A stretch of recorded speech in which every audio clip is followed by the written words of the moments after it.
over here I can see that I love the way that we're getting this beautiful distinct kind of line here as this begins to dry off. And I'm going to take my leaf, and this is also a great thing to do. I'm just going to break one of these off so that I can just study this one. Sometimes it's nice just to spend some time looking at your subject. And when I say looking, spending anywhere from 1 minute to say 5 or even 10 minutes, just looking at the special qualities of what draws you to paint that particular subject. As I'm staring at this, I'm also beginning to see other little things that I didn't recognize at first. For instance, I really love the way this has this very dark, almost brownish discoloration that's on the edge, and here's a few more interesting little dots along here. And I think that when you add in those subtle details into your painting, it can be what really makes it come alive. So the way that I'm going to do that is I'm going to actually re-wet it and then add in some of those darker colors. I'm also going to bring up this brownish color here.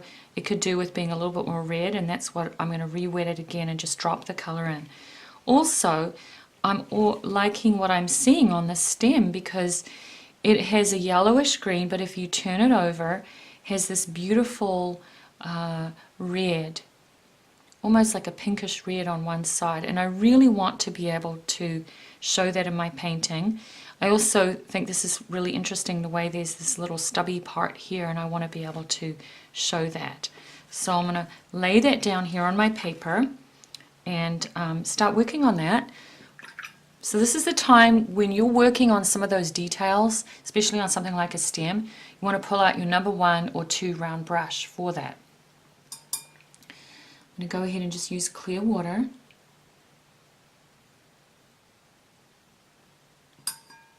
Taking my paper towel over here because I got a little bit too much moisture, and just pulling it up. And alizarin crimson would be a really nice color to use for this. I am just going to run it along the edge, and the water is going to disperse the color.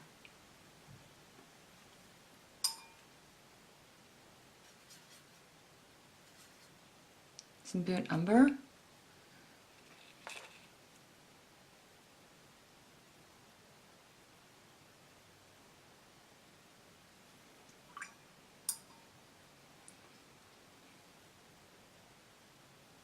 Right along here. Now I'm going to take my bigger brush, rinse it off. I've just got clear water. I'll wipe most of that water off so it's just barely moist, and then start running clear water along the tops or the edges of these leaves.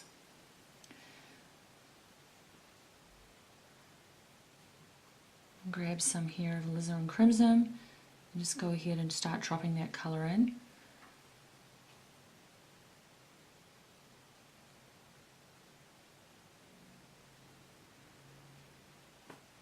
So I really want to pull out some of that color.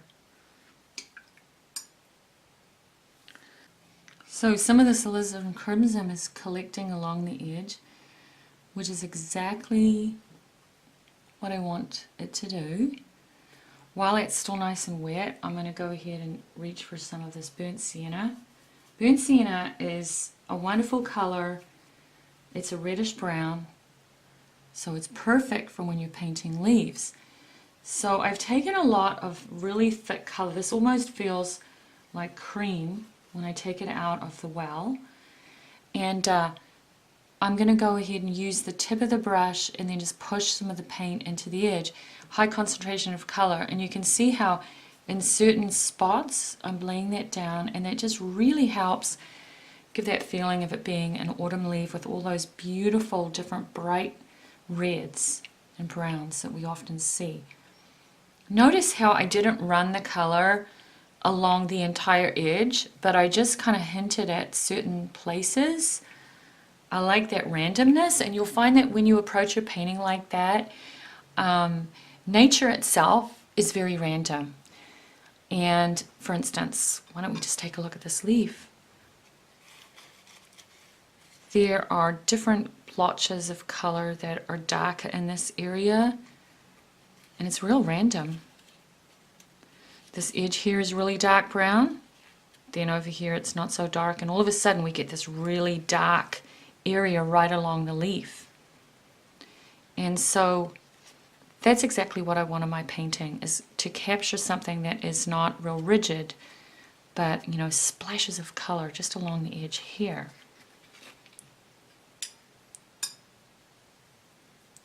I can also grab a little bit more of this burnt umber, just a bit more of a darker brown. Once again, a high concentration of color on my brush by just getting a thicker, creamier, not so much water. And now I'm going to go ahead and make little dots. And these will dry with really nice blurry edges, which is what we want. And even on the tips of these leaves, you'll sometimes see that they're really a dark brown.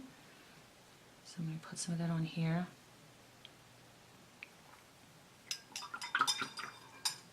I'm going to go ahead now and just look at the stem. This first layer here is drying. Moralism Crimson mixing with a bit of burnt sienna to darken it up. Once again, I'm just laying this down on dry paper, rinsing my brush out, and running clear water right next to that layer of paint that I just put down. Okay, so I'm going to paint one last leaf, and this one over here is really interesting. It's kind of a darker green with a lot of these long angular leaves. It has a different vein pattern on it, so this one will be really fun. Now obviously I probably want to choose just one or two of these, so this is where you can go ahead and just nip off a little bit of top here. So now I probably will just paint and then just break off these here so that fits the shape here on my white paper that I'm wanting to paint in. And I just want to observe that here. So that really long, different kind of a shape for long angular leaf.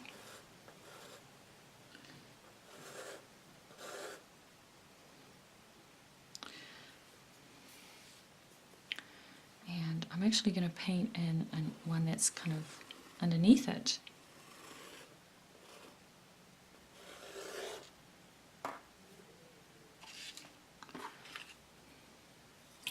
This time I'm going to mix up a different green. I'm going to use phthalo, which is more of a cooler green. I'm going to mix some more sap green into it, both of those colors.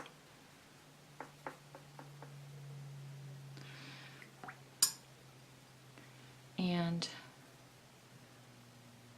just a touch here of some of my ultramarine blue.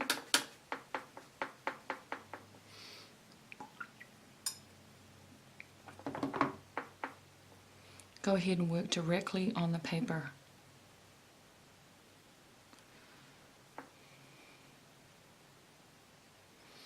I really want to capture how dark and rich that green is. So I'll just pull that down. This is where you can use the point of your brush, where you want to make this sort of like a teardrop shape where it's more pointy on the top. And I like to make a wavy edge along the leaf. And you can go ahead and take your smaller brush to create the stems and go ahead and just pull that paint down like that. Here's another stem right here. I'm using sap green because I can tell that when I look at the leaf, it's really dark in here and it's like a lighter green. So once again, observation is the key. Keep always looking at your subject. That'll really help you. And think of it as a jumping off place. You don't have to copy it exactly as you see it. You don't have to put in every single detail, but it kind of keeps you inspired when you're looking at nature. It's so beautiful anyway. Keep you inspired for days. Okay. We've got a leaf kind of underneath there.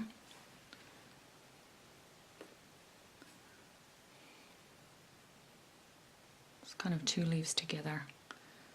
And this is where I can use some of that paint that I already have on my paper and just push that in there because it's going to run right into that wash. See that? Like that.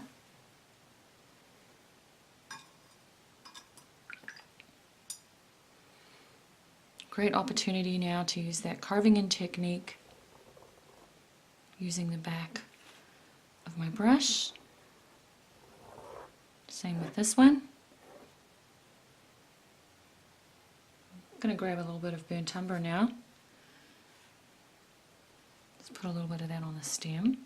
They have these little knobby things on them. I guess where some of the new growth is coming out for the leaf. Those are really interesting and they really add character.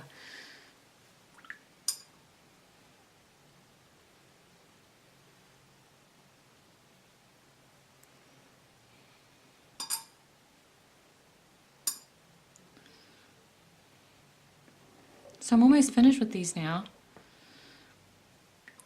And these are quick little studies to just give you a great place to play around with color.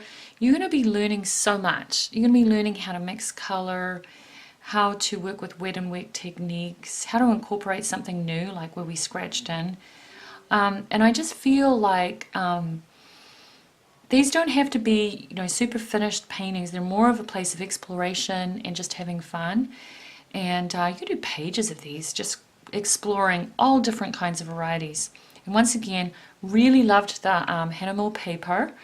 And these projects definitely work much better when you use a nice artist grade quality paper just because of the absorbency. And it's so easy to be able to lay your paints when you're using a good paper like that. And by all means, go ahead and do some of your own studies and pick some from maybe when you go hiking or from your garden and just have fun.